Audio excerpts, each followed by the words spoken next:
Once again, thank you everyone for coming. This is The Art of Podcasting. My name is Dale Novella, and I am a teaching artist with Building Beats, a nonprofit organization based in New York, providing music and podcasting education to youth in New York City and LA. The Art of Podcasting is a collaboration with New York Music Month Extended Play, an initiative of the Mayor's Office of Media and Entertainment. Through the New York Music Month Extended Play initiative, we will be offering free music production and podcasting workshops through May 2021. And be sure to check out that amazing lineup of workshops on our website, and I will drop those links in the chat box. Today's workshop is making money, which all of us need to do, right? During this workshop, we'll learn about how to budget, what to budget for your podcast, and how advertisements work, as well as alternative ways to make money. Your teaching artist today will be Amanda McLoughlin, and I'm sorry if I mispronounced that. Amanda is the creator and CEO of Multitude, an independent podcast collective and production studio based in New York City. Multitude produces original shows, publishes free resources for podcasters, and helps clients of all sizes create, market, and grow great shows. A YouTuber and a small business advisor before starting Multitude, her career is dedicated to helping other creators, make a living by making great stuff online.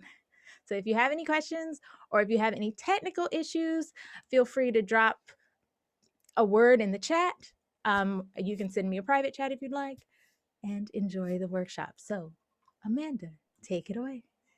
Thank you so much. I'm so honored to be here. It's great to meet you all. I'm going to go ahead and share my slide. Let me know if anything looks off, but I'm trying a new program, so I hope it works well. I'm happy to introduce myself. So I am now the CEO of Multitude, like Dale was sharing. I am basically a self-taught podcaster who grew a podcast that I started in 2016 into a collective of several independent self-owned shows that are doing things together and helping each other in the way that a podcast network would, but instead we're helping one another to do stuff like market, make money, grow our audiences, and just run podcasts. I have an English degree. I started my career in finance. It has been a wild ride. I've worked at universities and startups, and all of those kind of came together to mean that I'm a person who knows how to make stuff online and also sort of how to make money and run a business, which is exciting because I get to do it for fellow independent creators, and that's a real value of mine. Multitude is a podcast collective that I was just referring to a moment ago, but also a production company because we now have several employees and a nice studio in Brooklyn, and we can use our skills that we've come up with on our own shows to help other people do the same thing. What we really specialize in is being enthusiastic about stuff that we love and also being critical of it at the same time. So we make very welcoming and sort of well-planned conversational shows, having conversations with experts and enthusiasts about stuff that we love. So just a sampling of our shows. And if you're interested in Dungeons and Dragons or basketball or sitcoms or mysteries, there's something out there for you. So I thought it would be very helpful to start with a kind of overview of the podcast industry, like who makes podcasts, who has money, where do they get it? It is a hard thing to understand even within the industry. So in general, there are kind of few players happening here. So there is a network or a platform. This is not going to be news to any of you, but Spotify, Acast, Stitcher, Audible. These are now increasingly, those used to be separate categories, but now most of the people who sort of have money to like give to somebody to commission a podcast or to make a podcast for them are a network or a platform that wants to like drive listenership to their own app, like Spotify, Stitcher, Acast, Audible, all of those guys. A studio makes podcasts under their name, but not necessarily as like the headliner. So Pineapple Street Media and Neon Hum, these are two examples that have since been bought by bigger companies that just kind of make the show behind the scenes, and they may or may not even have their name on it, but they make it for those bigger players. And then a collective is an affiliated group of podcasts that share resources. So again, we don't own each other. There is no central like editorial power or top-down power. I'm not sitting here telling the shows in our collective what to put or what to say or what not to say. And I don't get any cut of their revenue. I don't take any money from that they make because we are, instead of kind of like a top-down thing, we are more like a kind of co-op or a worker-owned company, where we instead share resources. And I just think it's more ethical and a better way to do business. That's just me. But then the final kind of option is there are a ton of independent people out there who do it all for themselves. And there's a lot to do. It is challenging. I'm sure several of you count yourself among that group. But there is a lot of community to be found in other podcasters. And it's something that, there are way more of us out there than people think. All the news stories are about Radiotopia and 99% Invisible being bought by SiriusXM and stuff like that. But the bulk of the work happening every day, and making podcasts and listening to them and them being meaningful in people's lives, is done by independent people. No money. So most of the shows that you've heard of are underwritten in some way by radio stations, media conglomerates, or VC and tech money. Many of them don't break even. This is a thing I didn't know actually until recently, that on, big like NPR shows that you probably love and that people think about when they think about podcasts, the producers don't necessarily even know what it costs to make.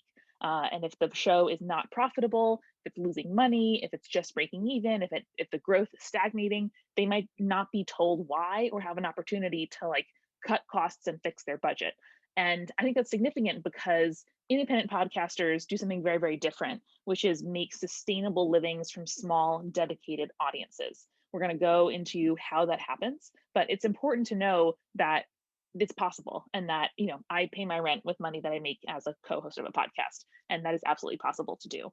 And shows also can be free to produce, except for your time. There's kind of a continuum of like time to money, where you can put in almost no money but a lot of time, or you can put in a lot of money and almost no time. And there is a million kind of points in that timeline that you can sort of choose whichever makes the most sense for you. So now we'll get into some specifics. Underwritten, thank you, Dale, means that many big podcasts that you hear and see are not paid for by revenue that podcast specifically makes. Like NPR, for example, makes money from donations, subscriptions, ads that they run on the radio, merch, licensing, all kinds of sources that are not just like, This American Life sold this many ads, and so that's what This American Life makes and can put back into itself.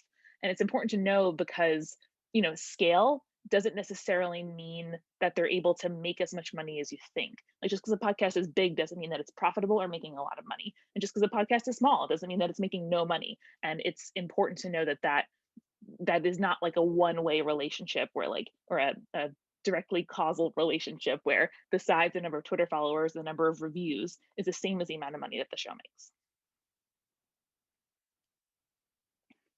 So first, I Googled money and this came up, which I just loved. So first is sort of what should you spend money on? What do podcasts cost to make? So 3 options. And again, there's a huge continuum, but the kind of 3 tiers, I would say, or categories of podcast budgeting. The first one, low budget route. This is what I started with. When I started my podcast Spirits, we paid about $200 in total on a microphone, a domain name, and a website. And that was pretty much it. So this is where you are responsible for editing the show. You are music people, so how to edit audio. It is not that different. There's definitely things that you will learn and specialize in, but you have the kind of foundational blocks of it. There's lots of good software that is free or cheap, like Reaper or Audacity. Those are 2 of the ones that I recommend. We use stuff like Canva, which is a great tool to do graphic design, or hiring a freelancer, or like trading. I traded with a friend. She did our art for Spirits and I edited her resume because that was a skill that I had, and so we could just trade and kind of undermine capitalism via bartering. You can also buy a mic that is pretty affordable and fine and pretty good. Again, if you have microphones, they're probably fine. You don't need to have an XLR mic and an interface, and you don't have to go that deep. It is okay to have a USB mic that plugs right into your laptop. And the one that we like, if you can afford it, is the Shure M7, which is a little bit over $200 and is totally fine. And you can use that for several years and there's not going to be a problem. And then you can also choose your podcast host. We use Libsyn, which is a terrible name and the website sucks, but it's a great podcast host because they are very reliable and they do one thing, which is podcast hosting. And then there are a couple of free options. I will get into a little bit later, but I do think it's worth paying for a podcast host, even if it's $5 a month, which is Libsyn's like most basic plan.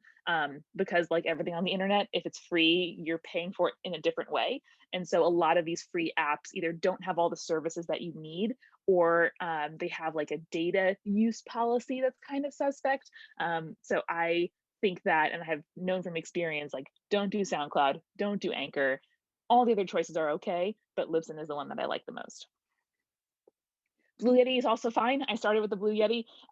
When I bought it, it was maybe 80 or 85 $85. And now that the price has gone up, I do think that if you can afford that extra like 70 or $80, it is worth it to do the Shure M7. But if you know how to, like, technique is 3/4 of the battle.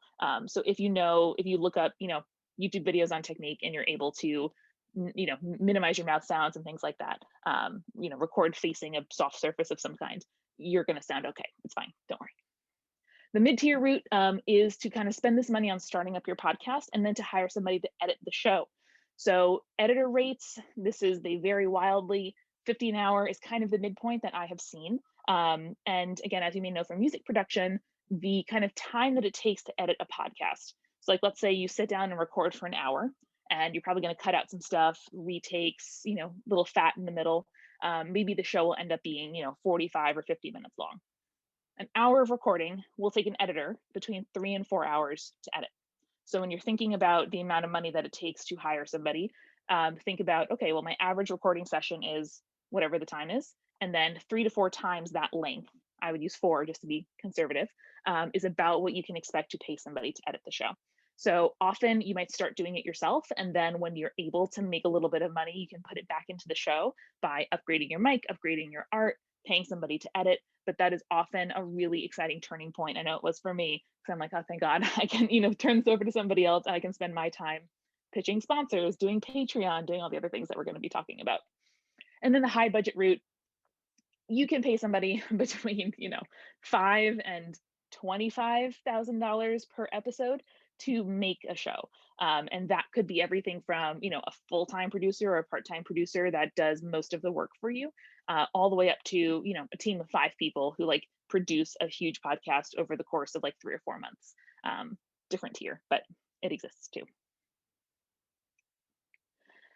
So I do think it is really exciting, or important rather. I think it's exciting to budget, but what I meant is that it's important to set goals for your show before you make your budget. And the reason for that is not all shows need to make money. You don't have to, again, like raise several $1,000s on Kickstarter before you start your podcast, because you can ask yourself what is absolutely necessary. And also, a lot of people think about like pitching networks or kind of trying to work with companies in order to start a podcast. And they don't buy from people as often as you would think. A lot of this, just like Hollywood, is kind of like, who do you know, who can get you a meeting? Have you done a successful podcast before? If so, that makes it more likely somebody will give you money to do a second one. But the important thing and the exciting thing about doing it yourself and doing it independently, you will see I have an agenda here, which is I think it's important to independent podcasts, is that you get to own it, make the decisions yourself.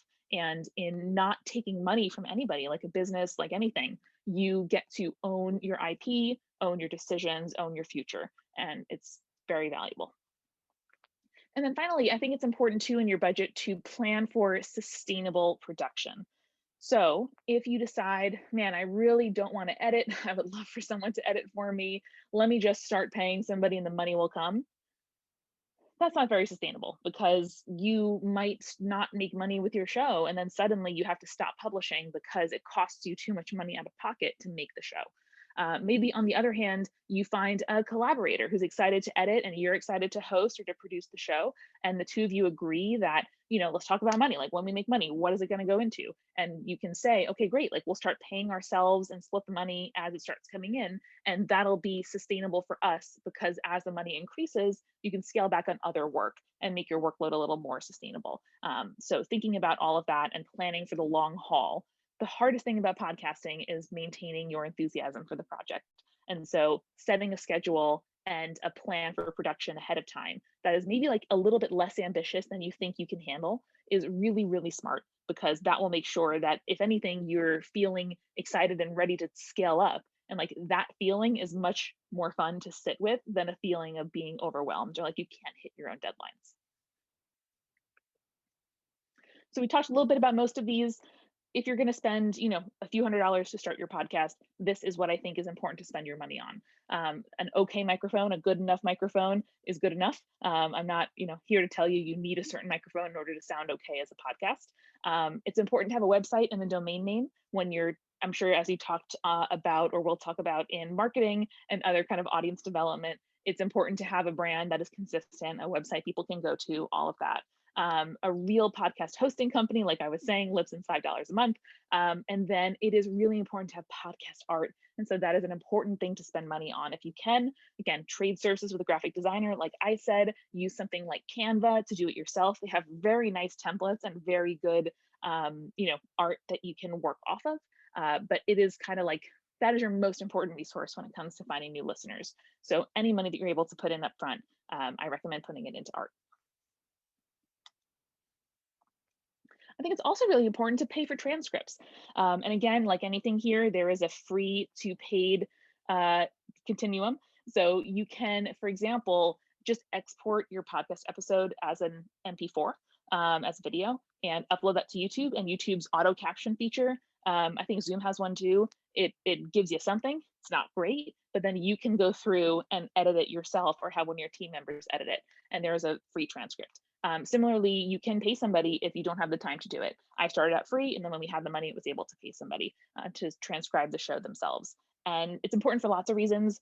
Most importantly, accessibility for people who are deaf, hard of hearing, have audio processing issues and need to read a transcript. It is the right thing to do for your audience. But there are also, if you need them, secondary benefits like discoverability, like having the entire text of your podcast episode on your website of like the page for that episode means that if somebody Googles an obscure phrase that you said in your podcast episode, your site is going to show up.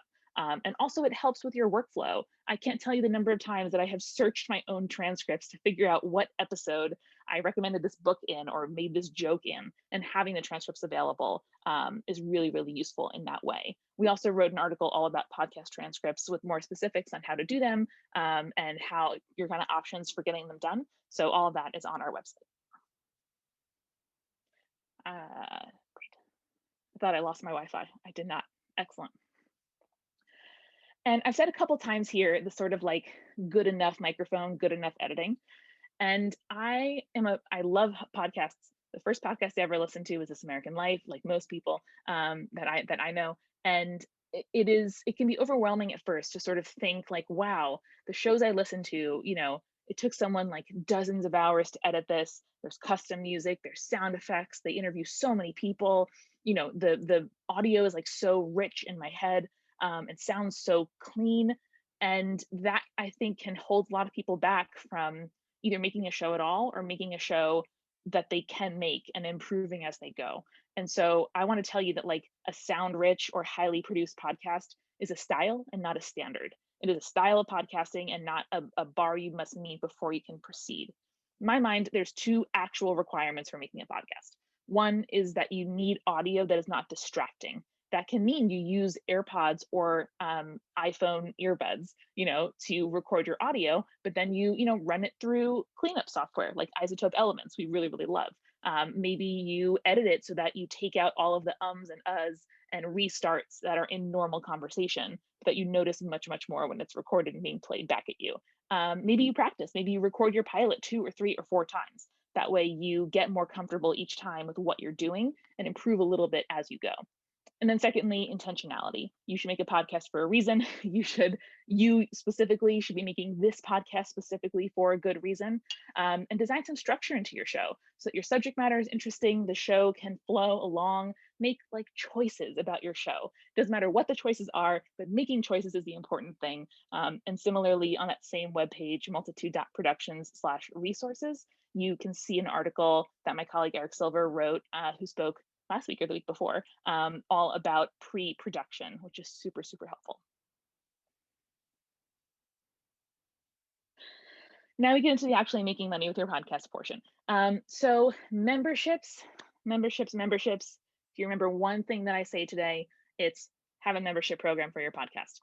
I Memberships is like the clunky umbrella term. Mostly I'm talking about Patreon, and I might use the word Patreon as shorthand for services like Patreon. I think Patreon is the best one out there available right now. It has name recognition where, like Kickstarter, you kind of know what that implies and what the site is for and why you're doing it. And they have a pretty good like fee structure compared to other options. And the point is, moreover, it's very successful for podcasts. Of our shows, most of them make about half their revenue from Patreon and about half from ads. And that is after many years of building the show up a lot and growing your audience. When you first start out, 100% of your revenue is going to be from membership programs as we get into it. But it is it is very exciting to kind of be making stuff now in 2021, because 10 years ago, if you picture like the first crop of vloggers on YouTube, for those of you who are old enough to remember this, if one of them said, please tip me on PayPal, you would have thought that they were bonkers. That is like not a thing that people did on the internet. And it has been a major cultural shift that audiences realize that it costs money to support art, that someone is footing the bill at the end of the day. People understand that when their, favorite journalists are let go from a publication or the publication closes, that they can follow their newsletters, they can follow them on Twitter, they can send them tips, they can back their Patreon. And it's like been, you know, amazing to see that happen over the course of my career so far. And it's something that if you are a little bit younger, you might not even realize was different. So my point being, you should probably have a Patreon. You should probably have one. Unless you have a really good reason not to, your podcast should have one.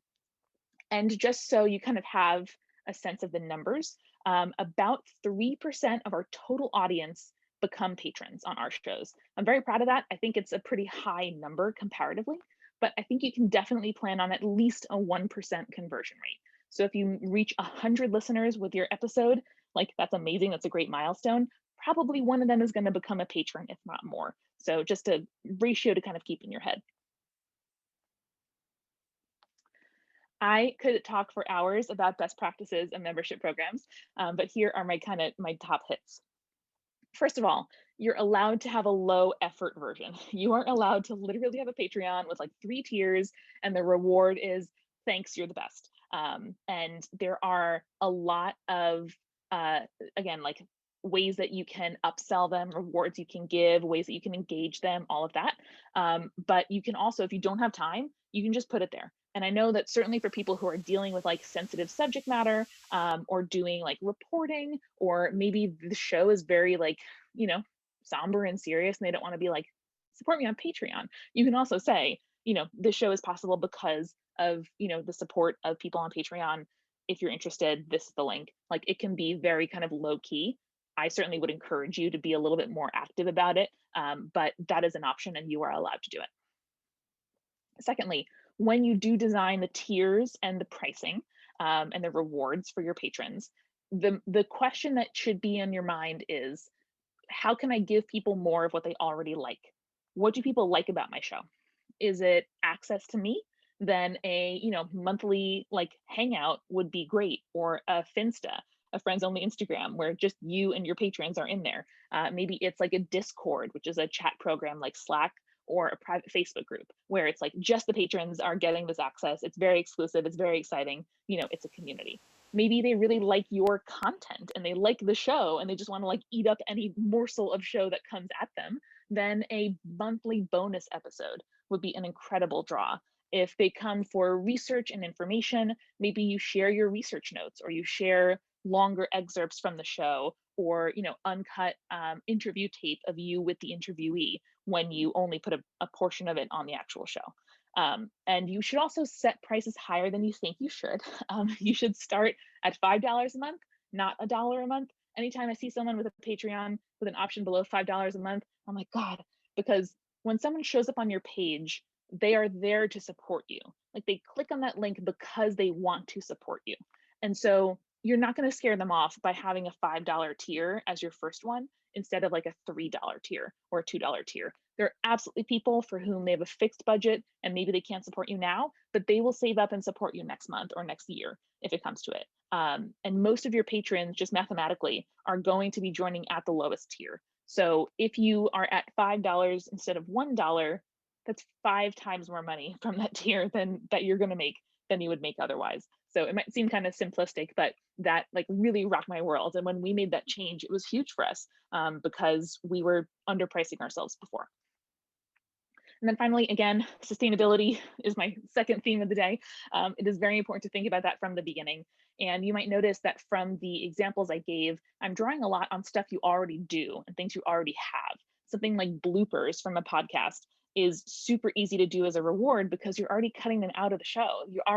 You don't make them purposely, they're already in the tape. And so you can just put that in another file and export some bloopers every episode or every few weeks. So that is an example of something where if it's research notes, if it's interview tape, if it's photos that you take as you're out and about, if that is a part of your process, all of those things make for really good rewards. But the best reward of all, I think, is just recognition and just reading the names of new patrons or having a tier where like their name gets read every episode is such a draw for people because they just want to be seen and they want to be heard, and it's like thrilling to hear your name on a podcast that you love. So that is something that is a huge draw for us, does not take very much time or effort, and really draws in new patrons very predictably.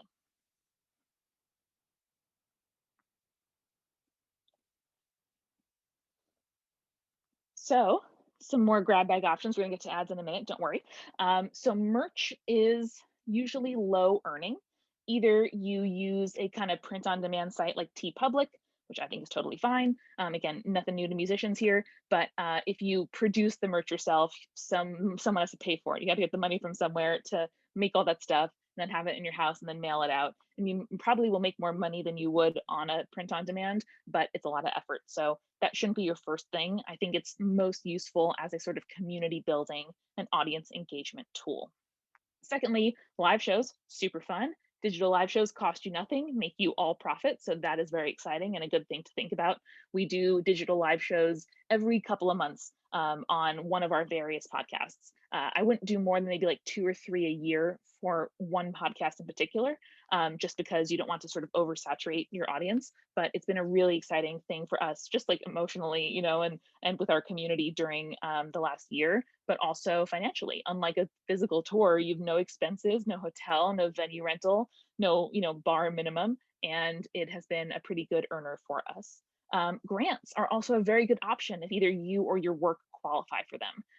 None of my podcasts have kind of qualified for something like that before, but I do know people who, it's kind of like it comes and goes. Like the grant will come one year and then not the next year, or run out of money partway through. But if you can, that's kind of the only option that sort of like pays you just for the work that you're doing and not for the sales that you can drive or the patrons you can sign up. So it's kind of like you get it just because you're doing the work, and no matter how the work turns out or the reception that it finds or the audience that it finds, you get to keep the money in most cases. So that is definitely a good option to consider. Also, again, don't have to make money with your podcast. It's important for me to say that. It can also just fit into kind of your broader mission or your life. Like your goal with it does not have to be to make money. It can be to pay for itself, right? To like make enough money that you can pay for your hosting bill and pay yourself back for your microphone, or pay an editor if you kind of want to, go to that sort of second tier. But it can be a way to like attract an audience and for a broader kind of mission or reason, to be a creative outlet for you, to serve as like a portfolio piece, like look what I can do, or the conversations that I can have, to help you meet people in your field. Having someone on your podcast is kind of like a less awkward way to sort of ask them for like have coffee with me sometime virtually, because it's like a thing that everyone knows is going on. And I don't think you should have a podcast just to network. I'm not advocating for that at all, but it can be a nice thing to be like, I want to just be involved and talk about stuff and like not have to wait until I publish an academic paper every 2 years to write and talk about my field. So it's, think about it in a broader fashion. I see a lot of people who are just kind of like, I guess I should make money from this side hustle. And it's like, you really don't have to, I promise. Okay, before we get to sponsorships, another opportunity if anybody has questions about memberships or those kind of miscellaneous options that I just listed. Sponsorships, hot topic, guys. I'm going to tell you right up front, they're probably not going to be effective for you for a while. The amount of buzz that happens around podcast ads and sponsorships relative to the amount of money that it makes for the majority of podcasters is way off. For big shows, it is a huge earner. It is very important. It's something that I put a lot of time and attention into as somebody who sells ads for podcasts as most of my job. So that is true, but also at the same time, it is really not effective until you reach sort of 10,000 downloads per episode in the first 30 days that that episode is out. That is the kind of metric that advertisers use. They want to know how many downloads your episode gets in the first 30 days. And the reason that it's effective at 10,000 and up is kind of arbitrary. It's just that like when somebody at a sponsor, at like a marketing department of a company is trying to spend, like several $1,000,000 of podcast ad money, it is much more effective for them to buy, ads on like 10 big podcasts than it is to sort of like listen to and find and vet and sign contracts for 100 smaller podcasts. Not that the smaller ones aren't good, that the audience is invaluable, that you can't do a good ad read, that you don't deserve to have ads, but it is just kind of a question of economy in that way. And similarly, it's good to know that pricing is proportional to downloads. So the average amount that a podcast ad will bring in is about $25 per 1,000 listeners. So just to play that out, you have 1,000 listeners, you get 25 bucks. It's a big audience and not a lot of money. It sucks. Like it's like ads on YouTube, where it's like surely my vlog with 500,000 views is worth more than like a few $100s in ads, and that's totally true here as well. But at 10,000 downloads per episode, that's $250 and up per ad. So if you make 2 or 3 ads on your show, you're starting to make a good amount of revenue for your host, or to pay an editor and pay a team. So those are kind of like 10,000 is really the number where advertisers want to talk to you if you reach out to them. The number at which like a network will reach out and be like, hey, you're big, you're successful, congratulations, let me get you ads. I thought that would happen to me much earlier than it did, and it ended up not happening. So I learned how to sell ads myself, is about 30 to 50,000 downloads per episode. Again, this is like the top, 3% of podcasts out there. It is a very small amount of podcasts. But that is really the size at which a network is like, okay, we can have one of our paid staff with like a lot of overhead, and it's very expensive, to like have people working on this. That is the size at which you're making like a couple grand per ad per episode. And that's where they want to start getting involved. They take commission, and unless you're getting, a huge amount of downloads, like the top bit of podcasts, you're going to be a low priority client for them. And that is why I find it so important to know how to sell your own ads, which is what we're about to get into. So it is also important to know why a company would sponsor a podcast. And the answer is usually selling their brand or just getting their name out there and increasing people's awareness of their brand. And both of those goals are usually priced out using that metric I just shared, which is CPM, cost per mil, which is Latin for thousand, because we just like to use Latin for stupid reasons, apparently in media. And the sort of like actual example of that is what I just said, which is I'll pay you $25 to get my ad read to 1,000 people. That's how it works. If I have 10,000 downloads, they'll pay me $250. And generally, we either agree in advance on what the money will be. So they want me to send the ad out, 100,000 times. Or I sort of say like, hey, I am guessing that the episode will get about 70,000 downloads or whatever. And so then we kind of agree on like a lowest common denominator number, a number that we know the episode is going to reach.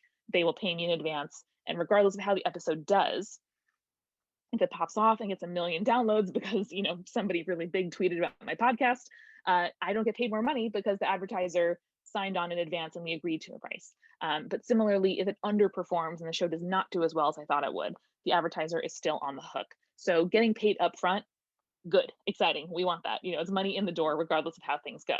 But then there's also a really useful metric that is kind of like affiliate deals, where you get paid per sale or per click or per sign up or whatever the advertiser is trying to do. And so that is CPA, or cost per acquisition. Again, sale, sign up, whatever. And that is I'll pay you $25 per every sale that you drive my way. And that's important because that works well for podcasts of all sizes. Even if you are small, you have, a ton of engagement, you have an audience, the audience listens to you week to week, and also they are coming to know and trust you. So you telling them, hey, I found this thing, it's really good, check it out. That's why podcast ads work. And that's why they're way more expensive than like display ads on Instagram or even YouTube ads, because people listen to them and trust the podcast host. And so if you go out and you start asking about affiliate deals or pitching sponsors or saying to them like, hey, do you want to, do some kind of relationship here? And we'll get into specifics of how you actually do that in the next slide. It ensures that you get paid with what you're worth. Like, people are not guessing about how effective your ad is going to be. You know how effective it is because you get paid every time it works, which is really exciting. So how specifically do you find sponsors? I hear ads on other podcasts and I have like a note on my phone where I start writing down names of sponsors I have not talked to yet. And so when I hear sponsors on other podcasts, if it's a huge podcast, often that will be going through an agency. And so you don't really have access to those people or those sponsors unless your podcasts are massive. I cannot get in touch with Casper mattresses. I try. My podcasts get millions of downloads a month. I cannot get in touch with Casper mattresses. It just hasn't happened yet. So there are some just inexplicable like people that are very hard to get in touch with. But if you hear it on a smaller podcast, a medium podcast, a podcast that, it's a sponsor you haven't heard of before, maybe they're starting to do this and they're open to kind of new people and new connections. So just email the company through the form on their website, or if there's like a PR or a marketing email, that's also a good one to use. But you can also look for independent creators, online stores, companies with referral programs, any like software or services that you love. Like, I love Canva. And so I emailed Canva and I was like, hey, please sponsor my podcast. And they were like, not now, maybe later, but I'll take it. Like, it's a good kind of muscle to start developing. And similarly, local businesses, particularly ones that are selling online, which lots of them are doing now, it can be really helpful to say, hey, I don't know how many of our listeners are in New York specifically, but I would love to drive some business your way. And the business appreciates it because they don't have to like pay out of pocket upfront for an ad. They can just share revenue with you when you drive it into their shop, which is why affiliate programs are so successful. Why you send your friends, a code for a discount on an app that you just downloaded, because then they'll get a discount, but also you'll get credit. Like, it's beautiful. It works. It's great. Like, it should be on more podcasts. And I'm telling you right now, it is a very good idea for you to do on yours. And again, if you're not sure where to start, ask yourself like, what's popular on like Tumblr or Pinterest or Etsy with your crowd? What would you be excited to get a sample of? And what would your audience be really excited about if you shared it? Like, I think if you have a literary review podcast, then it's candles, it's bookmarks, it's book stuff, it's bags, all kinds of stuff that like your audience would be pretty into. And in order to get this done, when you get in touch with a sponsor, you're going to send them a deck. And I included, again, this link. I have an article all about pitching ads with even more specifics on sort of how the pricing works and why. But the important thing is, this is just a really good asset to have for your podcast. You can also send this deck, without the pricing slide, to reporters. You can send it to a newsletter that you really admire and say like, hey, I'm a podcast. I'd love it if you could share me with your audience. We're veering into the kind of marketing and PR territory, but it really is all interconnected. And having a deck like this, it might look kind of overwhelming to be like, I don't want to do a school project for my freaking podcast, but having the asset really will come in handy over time. So again, much more information on the website, but I did want to just touch on that. In conclusion, I Google image searched the word conclusion, and I saw this terrible image with the word results pointing off into the distance. So I wanted to include it. So the bottom line, if you remember one thing walking away from this, is that money follows community, and that your audience is your most valuable asset as a podcaster. And so, in my opinion, all of your energy early on should be focused on finding, engaging, making a relationship with that audience. Patreon has the highest earning potential for new podcasts. Just so you're aware, again, about half and half Patreon to ad revenue on most of our shows. And ad revenue is proportional to audience size as well. So even if making money and getting big is a goal of yours, it still follows audience size. And your audience is something that people will pay you for. Like, even if you're trying to get your podcast, like sold into a TV show or a movie, studios buy it because you have an audience that you can send to the movies to support your podcast. Like that is the reason that shows get signed to networks, that people get deals to make new podcasts for lots of money from Spotify or whatever. It is because they have an audience, and that is available to you no matter what size you are, how niche you are, how weird you think you are. Like the weirder and more niche, the better, because that is when someone discovers you and your show, and they're like, "Oh my god, I can't believe this exists! It's like made for me." That's so great, and that feeling is something that money can't buy. So it is a thing that I hope that you feel really proud of if and when you find it. So I would love to hear some questions. I'd love to hear some information about me and where again to get those resources. But I love talking about this stuff. So if you have questions, I'm happy for you to reach out afterward, or ideally now. I would love to start with Dale left one about what kinds of podcasts receive grants. I think the most common are kind of like a social or like investigative podcast. So one that's advocating for people who need advocating for, and so there are grants for journalism of different groups of journalists talking about like the effects of incarceration on communities, like all kinds of in my mind useful and like real subjects, but also depending on you and your background. If you're an alumnus of a certain college, they might have a fund to support like alumni creative projects. Depending on your identities, there might be scholarships and funds and grants for trying to diversify the slate of podcasting or of journalism. So I really like the organization Study Hall, which is like a by freelancers for freelancers like information hub. And so that is a really good spot to get lists of grants for journalism and writing and reporting, which are often kind of applied to multimedia as well. If you should incorporate, or do you need some kind of liability insurance? So this is a kind of like advanced level question. I think you're fine to just start when you start. I'm not a lawyer or an accountant, and at some point it is definitely worth talking to each of those kinds of professionals. But just to tell you what I did not start an LLC or get insurance until I was intending to go full time with this business, and not just making money for me as a podcaster, but getting consulting money, getting production money, bringing people into my studio to like record. And that is when I sort of needed to like level up in that way. But it's not, required if you are one person at your house doing this. In my opinion, unless you are doing something very risky where you think that someone might sue you, then it might be a very good idea to talk to a lawyer and figure out what to do. But that is what I did. And in terms of approaching businesses about sponsorships, what kind of hit rate do you get? A great question. It's low. I'll probably send like 50 cold emails and maybe hear back on 2 of them, and one of that is like an auto response. So it definitely is a somewhat thankless game. And you'll notice that like I gave you so many steps and requirements and like creative thinking for sponsorships, but the membership program and Patreon is a lot more kind of organic, a lot more straightforward. It's a lot more, you design it and put a lot of thought into it, and then once you implement it, it kind of takes care of itself. And that's why the return on investment of your time is so much higher with the membership program. But now with advertisers, I also have relationships with like different ad agencies and different marketing agencies where when they have a new client that comes in, and like it's a marketing agency helping companies to like do ad campaigns, they'll say, "Oh, Amanda, like this new client wants to do podcast ads, what do you want?" And like most of the clients and ads that I now book come through someone I've worked with before. So like anything else, it is a network, it is time and experience, and that kind of thing can be really, really frustrating to break into. It's like if someone just talks to me, then I can talk to them and they'll talk to somebody else, and like until you kind of find that first entry point, it can be really frustrating.